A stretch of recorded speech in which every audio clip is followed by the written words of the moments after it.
नेमकं ईटीएफ मध्ये काय चालतं, कशा प्रकारे सोन्याच्या प्राइजेस वाढत नाहीयेत पण ईटीएफ अचानक वाढतात, चांदी खाली येते आणि ईटीएफ वर जात असतो।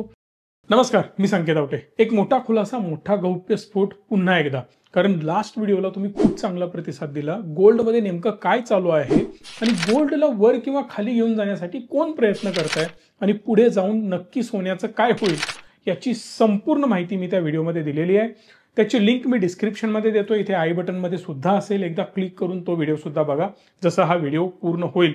पण हा व्हिडिओ एकदम लक्षपूर्वक शेवटपर्यंत बघणं गरजेचं आहे, कारण ईटीएफच्या नावाखाली काय स्कीम सुरू आहे ना ते पण मी व्यवस्थित एक्सप्लेन करतो आणि त्यांचाच पत्ता त्यांच्यावरच कसा उलटवायचा हे सुद्धा मी तुम्हाला सांगणार आहे। नेमकं ईटीएफ मध्ये काय चालू आहे, कशा प्रकारे सोन्याच्या प्राइजेस वाढत नाहीयेत, स्लो वाढत आहेत पण ईटीएफ अचानक वाढतात। कदाचित सोनं खाली येतं किंवा चांदी खाली येते आणि ईटीएफ वर जात असतो। नेमकं प्रकरण काय इन डिटेल मी एक्सप्लेन करणार आहे, त्यामुळे व्हिडिओ लक्षपूर्वक शेवटपर्यंत बघा। चॅनलला सबस्क्राइब करून बेल आयकॉनला पण प्रेस करा, कारण अशा इंटरेस्टिंग व्हिडिओ मी फक्त तुमच्यासाठी घेऊन येत असतो। ईटीएफ हे ईटीएफ प्रकरण काय आहे आणि याला स्कॅम का मानलं जातंय, बरेच लोक याला क्रिटिसाइज आता सध्या का करतायत हे थोडंसं मी तुम्हाला एक्सप्लेन करण्याचा प्रयत्न करतोय।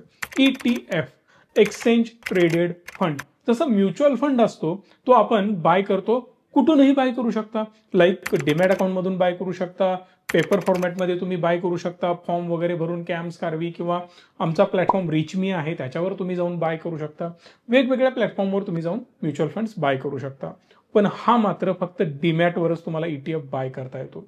समजा तुम्हाला निफ्टी 50चा इंडेक्स बाय करायचा आहे, म्युच्युअल फंड थ्रू पण तुम्ही बाय करू शकता, ईटीएफ मधून सुद्धा तुम्ही बाय करू शकता। बऱ्याच लोकांनी सिल्वर आणि गोल्ड मध्ये ईटीएफच्या माध्यमातून इन्व्हेस्टमेंट केली आहे, पण हा ईटीएफ कन्सेप्ट चालतो कसा हा समजून घेणं गरजेचं आहे। मग काय गेम सुरू आहे त्यामध्ये आणि त्यातली मलाई कोण खात आहे हे तुम्हाला ऑटोमॅटिकली कळेल। बेसिकली ईटीएफ हा प्रकार असा आहे की वेगवेगळ्या लोकांकडून पैसे जमा करणं, त्या वेगवेगळ्या लोकांकडून जमा केलेला सगळा पैसा एखाद्या ॲसेट क्लासमध्ये इन्व्हेस्ट करणं। फॉर एक्झाम्पल गोल्ड ईटीएफ तो पैसा सगळा गोल्ड मध्ये इन्व्हेस्ट करेल, फॉर एक्झाम्पल सिल्वर ईटीएफ तो सगळा पैसा सिल्वर मध्ये इन्व्हेस्ट करेल। आता हा इन्व्हेस्ट केलेला पैसा कशाच्या स्वरूपात तुम्हाला मिळणार आहे किंवा त्याच्या बदल्यात तुम्हाला काय मिळणार आहे, तर त्याच्या बदल्यात तुम्हाला युनिट्स मिळणार आहेत। फॉर एक्झाम्पल मी 100 किलो चांदी परचेस केली जमा केलेल्या पैशातून, मी त्याला डिवाइड केलं आणि वेगवेगळे युनिट्स बनवले आणि एका युनिटला व्हॅल्यू ठरवली। फॉर एक्झाम्पल त्याचे 100 वाटे केले, 1 किलो चांदीचा 1 युनिट, जो व्यक्ती मला 1 किलो चांदीचे पैसे देईल त्याला 1 युनिट मिळणार आहे। हे एक्झाम्पल मी 1 किलो साठी का दिलं, कारण तुम्हाला समजायला सोपं जावं म्हणून। त्याला खूप जास्त फ्रॅक्शन मध्ये तोडलं जातं, कशाची व्हॅल्यू 50 रुपये असेल, कुठल्या ईटीएफची व्हॅल्यू 60 रुपये असेल, कुठल्या ईटीएफची व्हॅल्यू 100 रुपये असेल, कुठल्या ईटीएफची व्हॅल्यू 5 रुपये 10 रुपये सुद्धा असते। जेवढं युनिट्स त्याचे छोटे करत जातील तेवढं बाय करण्यासाठी रिटेल इन्व्हेस्टरला बरं पडतं। जरी समजा त्याला 500-1000 रुपये जरी इन्व्हेस्ट करायचे असतील तरीही तो यामध्ये करू शकतो। बरं, ईटीएफ मध्ये NAV असते, नेट ॲसेट व्हॅल्यू, त्या ॲसेटची एक व्हॅल्यू ठरवली जाते, त्यालाच आपण युनिट्सही म्हणतो। मल्टिपल युनिट्स आपण परचेस करतो, जेवढी अमाऊंट आपण त्यामध्ये इन्व्हेस्ट करणार त्यामध्ये आपल्याला मिळणार आहेत युनिट्स। म्हणजे 1 किलो चांदी, 1 ग्रॅम चांदी किंवा त्याच्याही खाली जाऊन फ्रॅक्शनली त्याला कट केलं जातं आणि त्याची व्हॅल्यू तुम्हाला बाय करून दिली जाते। या सगळ्यामुळे होणार काय, जर चांदीचा भाव वाढला तर डेफिनेटली तुमच्या ईटीएफची व्हॅल्यू सुद्धा वाढायला पाहिजे, जर चांदी खाली आली तर ईटीएफ सुद्धा खाली यायला पाहिजे। या सगळ्या प्रोसेसला म्हणतात किंवा त्या चांदीला म्हणतात अंडरलाइंग ॲसेट। जसं चांदी अप अँड डाऊन होईल तसं तुमच्या ईटीएफची प्राइस किंवा NAV net asset value up and down होत राहणार आहे। हे सिंपल लॉजिक झालं। उदाहरणार्थ 100 रुपये चांदी आहे, आज 100 रुपयांची चांदी 6 महिन्यांनी 110 रुपये झाली, म्हणजे 10% ग्रोथ झाली। इकडे सुद्धा तुमचा ईटीएफ समजा 50 रुपये आहे ईटीएफची व्हॅल्यू, तर तो 10% वाढून 55 रुपये होणं गरजेचं आहे। याचा अर्थ जशी चांदी परफॉर्म करेल तसा ईटीएफ सुद्धा वाढायला पाहिजे। आता मला एक तुम्हाला प्रश्न विचारायचा आहे, व्हिडिओ पॉज करायचा आणि त्याचं उत्तर द्यायचं। त्याचं उत्तर मी लगेच देणार नाही, बघूया किती लोकांना याचं उत्तर देता येतं। जर समजा तुम्ही एखादा इंडेक्स फंड बाय करताय किंवा एखाद्या ॲसेटला अंडरलाइंग आपण मांडलंय आणि त्याचा तुम्ही फंड बाय करताय किंवा ईटीएफ बाय करताय, आपण उदाहरणार्थ पकडू सिल्वर तुम्ही पकडा, गोल्ड पकडा किंवा निफ्टी 50चा ईटीएफ तुम्ही बाय करताय असं समजा। जर समजा अंडरलाइंग ॲसेट निफ्टी 50 वर जात असेल 10% आणि तुमचा फंड 12% रिटर्न देत असेल चांगलं की वाईट? व्हिडिओ पॉज करून मला कमेंट बॉक्समध्ये सांगा. मी पुन्हा एकदा प्रश्न विचारतोय. जर समजा निफ्टी 50 10% वर गेला आणि तुमचा इंडेक्स फंड किंवा ETF 12% वर गेला, 2% एक्स्ट्रा आउट परफॉर्म करतोय, चांगलं की वाईट? याचं उत्तर मला एका सेकंदाच्या तुमच्याकडून हवं आहे. व्हिडिओ पॉज करून उत्तर द्या, तर तुम्हाला या गोष्टी कितपत कळतायत किंवा नाही कळतायत याचं ऑटोमॅटिकली तुम्हाला समज येईल. उदाहरण देतो, आपण लिफ्टमधून ट्रॅव्हल करत असतो. लिफ्टमध्ये चढतो, पहिला फ्लोअर, दुसरा फ्लोअर, तिसरा फ्लोअर. किती स्पीड असतो लिफ्टचं? 1 2 3 4 5. जर आपण बाईकच्या स्पीड बरोबर कम्पेअर केलं तर समजा जसं 100च्या स्पीडनं आपण बाईक पळवतो तसं सेम तुमची लिफ्ट पळवली तर, जर समजा लिफ्टचं स्पीड हे असेल आणि अचानकच 100नं लिफ्ट धावायला लागली, चालेल का तुम्हाला? 100% नाही चालणार. रिझन काय? तर त्याचं काही लिमिट सेट असतं. लाईक इकडे सुद्धा सेम आहे. अंडरलाईंग ॲसेटचं लिमिट सेट असतं. अंडरलाईंग ॲसेट जर 10%नी वाढतोय ना, तर तुमचा फंड 10% सुद्धा रिटर्न देणार नाही. तुम्ही म्हणाल, राव हे काय सांगताय नवीन? सिंपल आहे. जर अंडरलाईंग ॲसेटपेक्षा आउट परफॉर्म करण्याचा प्रयत्न तुमचा फंड करत असेल तर समजून जा, तो फंड मॅनेजर काहीतरी एक्स्ट्रा त्यामध्ये करण्याचा प्रयत्न करतोय. जर फंड मॅनेजर काहीतरी एक्स्ट्रा करण्याचा प्रयत्न करतोय, याचा अर्थ वेगळे कुठले तरी स्टॉक बाय करायला तो प्रयत्न करतोय. याचा अर्थ आपण निफ्टी 50 मध्ये इन्व्हेस्टमेंट केली, आपण गोल्डमध्ये आणि सिल्वरमध्ये इन्व्हेस्टमेंट केली, तो पैसा कुठेतरी दुसरीकडे वेगळ्या प्रपोर्शनमध्ये शिफ्ट करण्याचा प्रयत्न करतोय. ही जबाबदारी किंवा तो अधिकार त्याला बिलकुल नाही आणि तो काहीतरी वेगळं करण्याचा प्रयत्न करतोय, म्हणून फंडचे रिटर्न्स काहीतरी वेगळे जनरेट होत आहेत. सो आयडियली काय व्हायला पाहिजे? जर माझा underlying asset silver, gold, Nifty 50 10%नी वर गेला, माझा फंड सुद्धा आयडियली 10%नी अप्रॉक्स वर जायला पाहिजे. आता अप्रॉक्स या शब्दात जादू आहे. तुम्ही म्हणाल, काय राव 10ला 10 तर द्यायलाच पाहिजे. नाही, ऍक्च्युली प्रॅक्टिकली तो 10 पेक्षा अंडर परफॉर्म करायला पाहिजे. म्हणजेच मे बी 9.5 9.5% रिटर्न त्याने द्यायला पाहिजे. आता तुम्ही म्हणाल असं का? तर त्याच्या मागे रिझन असा आहे की एक्सपेन्स रेशो, यंत्रणा बसली ना तुमच्यासाठी इन्व्हेस्टमेंट करणं, तुमच्यासाठी बाईंग सेलिंग करून देणं, वेगवेगळ्या स्टॉक्सवर लक्ष ठेवणं, पैसे तुमचे घेणं, तुम्हाला परत देणं, ट्रान्झॅक्शन करवणं, तुमचे रिटर्न्स बुक करून तुम्हाला देणं, हे सगळं फुकट होणार आहे का? बिलकुल नाही. या सगळ्या इकोसिस्टमची एक कॉस्ट आहे आणि हीच कॉस्ट म्हणजे एक्सपेन्स रेशो. हा एक्सपेन्स रेशो अप्रॉक्सिमेटली 50 पैशाच्या आसपास, म्हणजे 0.5%, 0.5% वगैरे ॲव्हरेज असतो. बऱ्याच ETFचे त्याच्यापेक्षा कमी आहेत, बऱ्याच ETFचे त्याच्यापेक्षाही जास्त एक्सपेन्स रेशो आहेत. पण मी एक ढोबळमानाने एक राऊंड फिगर आकडा तुम्हाला सांगितला. जे रिटर्न तुमचा इंडेक्स देईल, जे रिटर्न तुमचा अंडरलाईंग ॲसेट देईल, त्याच्यापेक्षा 0.5% कमी रिटर्न्स मिळायला पाहिजेत. आता येऊयात परत सिल्वरवर. सिल्वरवर नक्की गोंधळ काय सुरू आहे हे समजून घेण्याचा प्रयत्न करा. Silver ETF underlying asset, silver चांदी अंडरलाईंग ॲसेट. बरं, तुम्ही सगळ्यांनी मला पैसे दिले, मी घेऊन पळून गेलो तर ETF वाला गडबड होऊ शकते ना. मग ETF वाला काय करतो? तुमचे पैसे घेतो, त्या पैशाची चांदी बाय करतो. म्हणजे त्याला रिस्क नाही. व्याज कुठून देणार? वाढलेली प्राइस तुम्हाला तो कुठून देणार? म्हणजेच काय? तर तुमच्याकडून पैसे घेतले, त्याची चांदी बाय केली, एका ठिकाणी सिक्युअर ठिकाणी त्याला स्टोअर केलं. अननेसेसरी किचकट मी त्याला बनवणार नाही. मग रजिस्ट्रार कोण, मग त्याची प्रोसेस काय, मग तुमचे जे काही युनिट्स असतील ते कुठं स्टोअर केले जातात, मग त्याचा कस्टोडियन कोण वगैरे वगैरे, या सगळ्या गोष्टींमध्ये तुम्ही पडू नका आणि पडण्याची बिलकुल गरज नाही आहे. आता सध्या सिंपल लॉजिक काय आहे? तर आपण चांदी बाय केली, ती बाय केलेली चांदी मी कुठेतरी सुरक्षित ठिकाणी ठेवून दिली आणि मी त्या चांदीच्या बदल्यात तुम्हाला युनिट्स दिले. चांदीची सिक्युरिटी माझ्याकडे आहे, बरोबर आहे. त्यामुळे ज्या वेळेला आपण सगळेजण ते युनिट विकायला जाणार, त्या वेळेला पैसे कुठून येणार? ती चांदी विकली जाणार, ती विकलेली चांदी मला पैसे देणार आणि ते पैसे मी कस्टमरपर्यंत पोहोचवणार. हे ETFचं काम असतं. पण जर मी तुम्हाला काही आता जादू दाखवायला सुरुवात केली तर आश्चर्याचे धक्के बसायला तर तुम्हाला इथून पुढे सुरुवात होणार आहे. स्क्रीनवर तुम्हाला 2 ग्राफ दिसत आहेत. हा जो ग्राफ आहे हा इंडिकेट करतो भारतातला सिल्वर आणि हा इंडिकेट करतो अमेरिकेत. भारतातल्या चांदीचा रेट वर्सेस अमेरिकेतल्या चांदीचा रेट.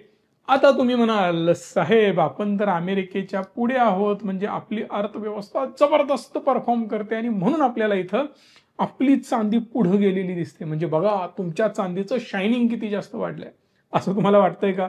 गैरसमज आहे. जे मी तुम्हाला लास्ट व्हिडिओमध्ये एक्सप्लेन केलेलं होतं ना, की अमेरिकेमध्ये जेवढी महागाई वाढते किंवा चांदीचे सोन्याचे दर जे वाढत आहेत किंवा इतर काही देशांमध्ये जे वाढत आहेत त्याच्या तुलनेमध्ये भारतामध्ये खूप जास्त रेट त्याचे वाढत आहेत. इथं बघा ऑलमोस्ट रेट सेम होते. याच्या आधी जर तुम्ही बघितलात तर ऑलमोस्ट रेट सेम होते, पण इथून कुठे ना कुठेतरी आपल्या देशामध्ये चांदी महागताना आपल्याला पाहायला मिळते आणि ही निगेटिव्ह बाजू आहे.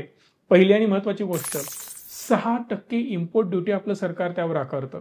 दुसरी गोष्ट, 3% जीएसटी पण असतो, प्रॉफिट मार्जिन 2% असतं, ब्ला ब्ला ब्ला. या सगळ्या गोष्टी जर तुम्ही ऍड करत गेलात तर चांदीचे रेट भडकताना आपल्याला पाहायला मिळतात. आणि महत्वाचा पार्ट लक्षात घ्या, भारतातला रुपया आपटताना आपल्याला पाहायला मिळतोय. डॉलर स्ट्रॉंग होतोय, रुपया आपटतोय. आता तुम्ही म्हणाल कुठल्या तरी एखाद्या पक्षाचे कार्यकर्ते असाल तर सर असं कसं, डॉलर पण खाली येतोय. तो ज्या स्पीडनं आपटतोय त्याच्यापेक्षा आपला रुपया जास्त आपटतोय, हे लक्षात घ्या. बरं, आता याला चांगलं वाईट या चर्चेत आपल्याला घुसायचं नाही आणि आपल्याला राजकारण सुद्धा करायचं नाहीये. सांगण्याचा मुद्दा एवढाच आहे यामध्ये की भारतामध्ये चांदी थोडीशी महाग आहे. बरं, थोडीशी म्हणण्यापेक्षा बरीच महाग आहे. ती किती काय मी ऑलरेडी तुम्हाला एक्सप्लेन केलेलं आहे. आता मोठी गेम मी तुम्हाला सांगतो यामध्ये काय होतीये. इथं जर तुम्ही लक्षपूर्वक बघितलात तर हा आहे MCXचा सिल्वर. आता तुम्ही म्हणाल MCX म्हणजे कोण? Multi commodity exchange. इथं हे सगळे मेटल्स ट्रेड होतात. बाकी बरेच मेटल आहेत साहेब. कॉपरवर पण तुमचं लक्ष असायला पाहिजे. अगेन कुठल्याही प्रकारे मी बाईंग सेलिंगचं रिकमेंडेशन देत नाहीये, पण सांगण्याचा मुद्दा एवढाच आहे की याच्यापेक्षाही कॉपर ही फास्ट जाण्याचा प्रयत्न करतोय, तिकडेही लक्ष असू द्या. चांदी जर तुम्ही बघितलात तर ऍक्च्युअली चांदी इथं तुम्हाला खाली गेलेली दिसते. 8 तारखेला काय झालं होतं, चांदीचे दर थोडेसे खाली आलेले होते. लॉंगर रन मध्ये बघा 22-23 तारखेपासून हा थोडा थोडा थोडा वर जाण्याचाच प्रयत्न करतोय, पण काही दिवस अप अँड डाऊन तर होणारच ना, कन्सॉलिडेशन तर होणारच ना. सो इथं कुठंतरी हे कन्सॉलिडेट होताना आपल्याला पाहायला मिळत आहे. बरं, हे कन्सॉलिडेशन जे आहे हे कशाचं आहे? ऍक्च्युअल चांदीचं, म्हणजे भारतातल्या प्युअर चांदीचा दर. पण ETF जेव्हा आपण बघतो, सिल्वर बीज असेल, सिल्वर ETF असेल, हे वेगवेगळ्या कंपन्यांचेच आहेत. आता हे कोणाकोणाचे आहेत तर एक आहे UTIचा, ICICIचा, टाटाचा, हे वेगवेगळ्या कंपन्यांची ETF आहेत. सगळ्यात जास्त टाटाचा ETF आपल्याला वर पाहायला मिळतो. म्हणजे काय, चांदीचा दर तर वाढलाच नाही पण ETF मात्र अग्रेसिव्हली भडकले. आता हा जो भडकण्याचा प्रकार आहे 10, 15, 20% हा कसा पॉसिबल झाला? कुठल्या कारणामुळे चांदीचे दर कागदावर भडकले, ऍक्च्युअल तर भडकलेच नाहीत ना. म्हणजे काय, जर इथं मला चांदी 1 लाख रुपयाला मिळत असेल तर ETF मध्ये हीच चांदी मला 1,20,000ला मिळायला लागली. म्हणजे ऍक्च्युअल व्हॅल्यू पेक्षा जास्त व्हॅल्यू पे करून तुम्ही परचेस करताय, which is a biggest negative thing for the investor. आता हे प्रकरण काय आहे हे समजून घेणं गरजेचं आहे. बेसिकली जेव्हा मी काही AMC सोबत बोललो तेव्हा मला या गोष्टींचे खुलासे होत गेले आणि मी आतल्या बातम्या काढून तुमच्यापर्यंत पोहोचवतोय आणि मी श्युअरिटी देतोय की ही गोष्ट बाहेर तुम्हाला कोणीही सांगणार नाही. मागच्या व्हिडिओमध्ये सुद्धा खूप चांगले चांगले खुलासे मी केलेत, एकदा जाऊन तो सुद्धा व्हिडिओ प्लीज बघून घ्या, ज्याला एका दिवसात 1 लाख व्ह्यू आलेत आणि तुम्ही खूप चांगलं प्रेम त्या व्हिडिओला दिलं. आणि मला माहिती आहे या व्हिडिओला पण देणार. कसं? लाईक करा, शेअर करा आणि कमेंट करून सांगा, तर युट्यूबला कळतंय की तुम्ही यामध्ये इंटरेस्ट दाखवताय. अदरवाईज दुसरा कुठलाही मार्ग नाही तुम्हाला हा व्हिडिओ आवडलाय की नाही आवडलाय हे समजायला. सांगण्याचा मुद्दा इथं हा आहे. NAV, नेट ॲसेट व्हॅल्यू, म्हणजे काय, मार्केट क्लोज झाल्यानंतर मार्केट संपताना एक व्हॅल्यू ठरवली जाते. आज माझ्या सिल्वरची व्हॅल्यू काय, हे संध्याकाळी ठरतं, रात्री ठरतं. बट यातच अजून एक दुसरा ऑप्शन आहे, INAV, indicative net asset value.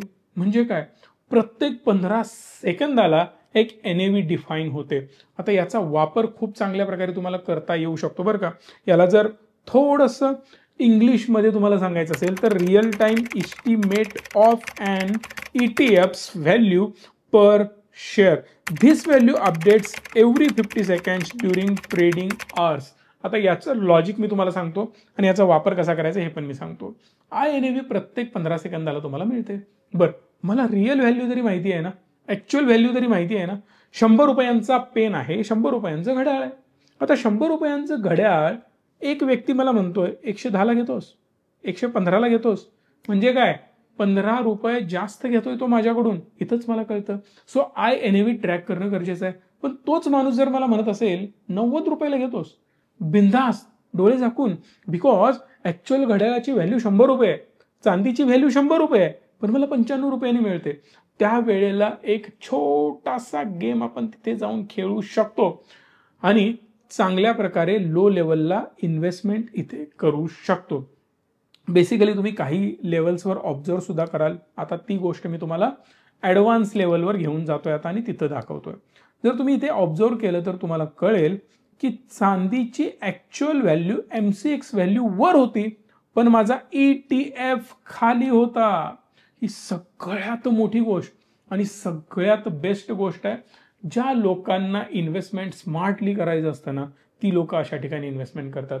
मला प्लीज कमेंट बॉक्समध्ये सांगा, एक ETF बऱ्याच लोकांनी रिचमी प्लॅटफॉर्मवरून बाय केलेला आहे, मग तो सिल्वरचा असेल किंवा गोल्डचा असेल.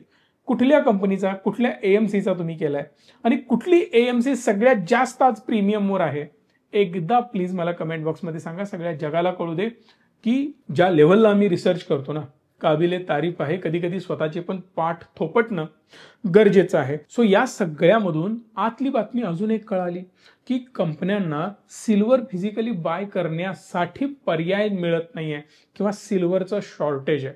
मी निफ्टी कम्पेअर केला, काही इश्यू नाही निफ्टी इंडेक्समध्ये. मी जेव्हा गोल्ड कम्पेअर केला, गोल्डमध्ये सुद्धा ETFs मध्ये काही मेजर इश्यू नाही आहेत किंवा मेजर गॅप्स नाहीत. गॅप्स आहेत, बरेच आहेत, पण AMCच्या अंडर्स आहेत. म्हणजे कोणी 15% रिटर्न देतो, तर कोणी 12 देतो, कोणी 11 देतो, कोणी 10 देतो, तर कोणी 18 देतो. जो 7-8-10% डिफरन्स आहे भाई साहब, खूप मोठा आहे.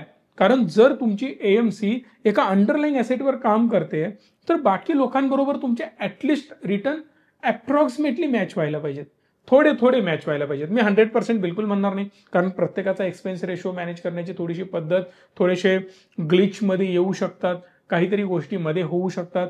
तुम्ही इमर्जन्सी फंड बाजूला काढून ठेवलेला असतो, तो वेगळाच असतो, कोणाची व्हॅल्यू कमी जास्त होत असते as per their portfolio. That is different part. Hedging वगैरे केलेला असतो, तो एक वेगळा पार्ट असतो, त्यामध्ये आपण पडायला नको. पण ओव्हरऑल काय तर रिटर्न आसपास असायला पाहिजे, ते आता दिसत नाहीयेत. दुसरी महत्त्वाची गोष्ट, जर तुम्हाला बाय करण्यासाठी सिल्वर नाही तर इन्व्हेस्टमेंट तुम्ही घेताय का?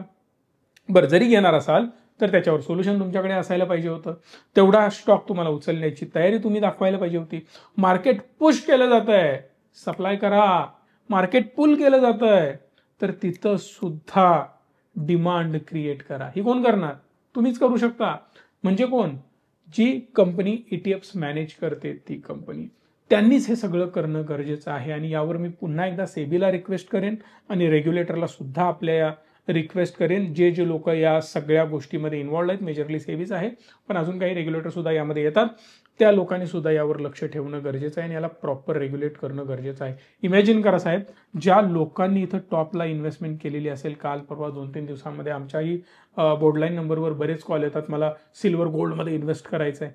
इमॅजिन करा ना, 2 दिवसापूर्वी ज्या लोकांनी इन्व्हेस्टमेंट केली असेल, एक्स्ट्रा प्रीमियम घेतले तुम्ही, सप्लाय नाही, त्या तुलनेत डिमांड वाढली, डिमांड वाढल्यामुळे प्राइस धपाधप वर जात होती. ज्या लोकांनी ती हाईप बघून ऑनलाईन बाय केला असेल आणि हा प्रीमियम जेव्हा संपेल 2-4 दिवसामध्ये, परत हा ग्राफ ऑटोमॅटिकली याच्याबरोबर जाऊन मॅच करेल. परिणामी 20% एक्स्ट्रा जे तुम्ही दिलेले होते ते 4-8 दिवसामध्येच लॉसमध्ये गेलेले दिसतील. पण दुकानात जाऊन तुम्ही विचारलं तर सोनार म्हणणार, अरे एवढा काय बदल झालेला नाही, चांदीचा रेट 8-10 दिवसापूर्वी पण तेवढाच होता, आता पण तेवढाच आहे. ऑलमोस्ट 500,000 रुपयांचाच फरक आहे. 0.5% पण फरक नाही, 1% पण फरक नाही. तू कसं काय 20% लॉसमध्ये आहेस? त्याचं कारण हे आहे. सो कधी इन्व्हेस्टमेंट करायची? जेव्हा जेव्हा MCXच्या प्राइसला बीट करून वर गेलेलं असतं मार्केट, तेव्हा इन्व्हेस्टमेंट करायची नाही. म्हणून लक्ष द्या म्हणतोय. आणि जेव्हा जेव्हा हा याला अंडर परफॉर्म करतो, प्राइस याच्या खाली असते MCX लेवलच्या, इथं आपल्याला इन्व्हेस्टमेंट करायची आहे. हे सगळ्यात महत्वाचं आहे. आय होप की तुम्हाला सगळ्या कन्सेप्ट क्लिअर झाले असतील. आणि अशा प्रीमियम गोष्टी जर तुम्हाला जाणून घ्यायच्या असतील ना, तर जॉईन बटन आहे, लवकरात लवकर जॉईन करा. कारण अशा इंटरेस्टिंग गोष्टी पण मी तिकडे शेअर करत असतो आणि काही अशा व्हिडिओज मी तिकडे देत असतो ज्यामधून खूप चांगली व्हॅल्यू तुम्हाला मिळते. या व्हिडिओला लाईक, शेअर आणि चॅनलला सबस्क्राईब हक्कानी करा. धन्यवाद. Stay tune and stay positive.